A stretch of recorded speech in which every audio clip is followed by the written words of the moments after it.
Hey, Sneak Peekers, it's Erin here on the movie red carpet of the 2021 Austin Film Festival. And I'm interviewing director Craig Brewer to get his take on the 2005 movie Hustle and Flow. What was the backstory behind this movie? Did someone or something influence you to come up with the plot you did for Hustle and Flow?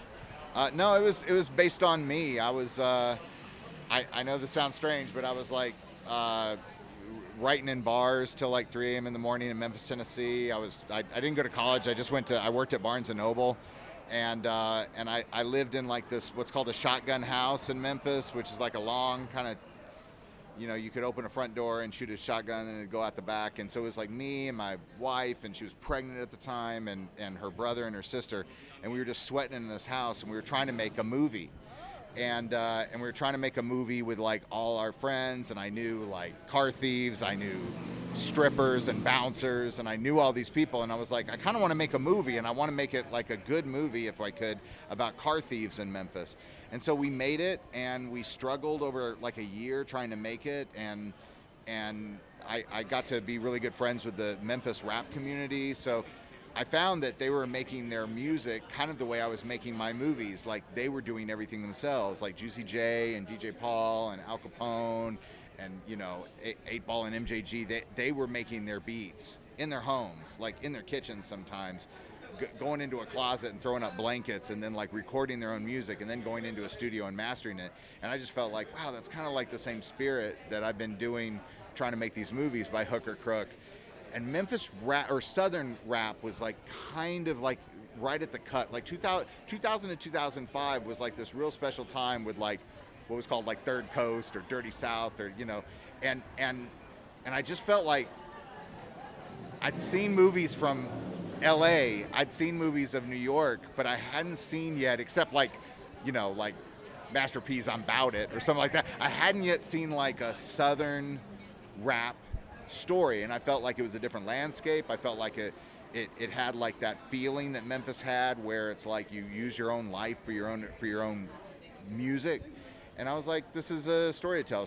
So one day when I was on location, this car rolled up next to me, and there was this pimp, and he had this one hooker with him, and he was like, I was trying to get a location for this movie, and he was trying to sell me this girl, and I was like, I'm good. I'm waiting to go into this hotel to film a movie. And then he goes, hey man, do you like music?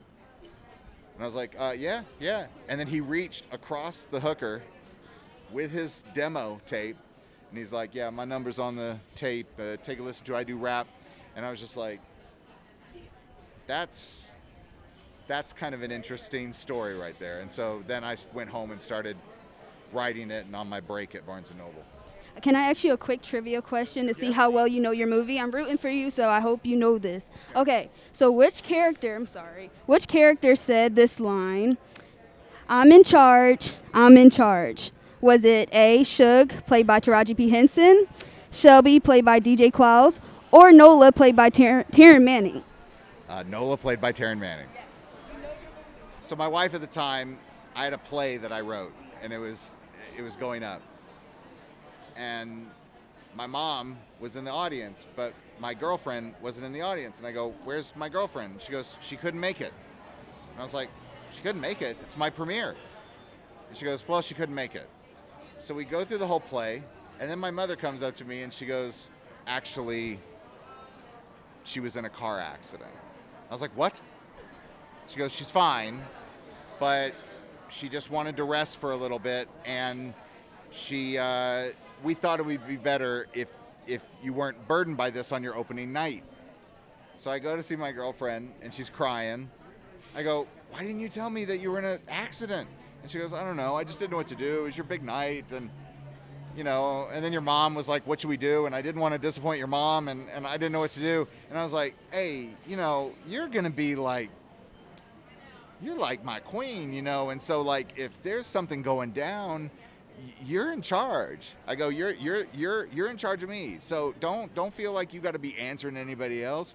And she's like, I know. And I go, no, you're in charge. And she goes, okay. And I go, no, I want to hear you say it. I want to hear you say I'm in charge. And so she goes, I'm in charge. And so I put that in the movie, and now it's become kind of like this I love it. moment. I love it.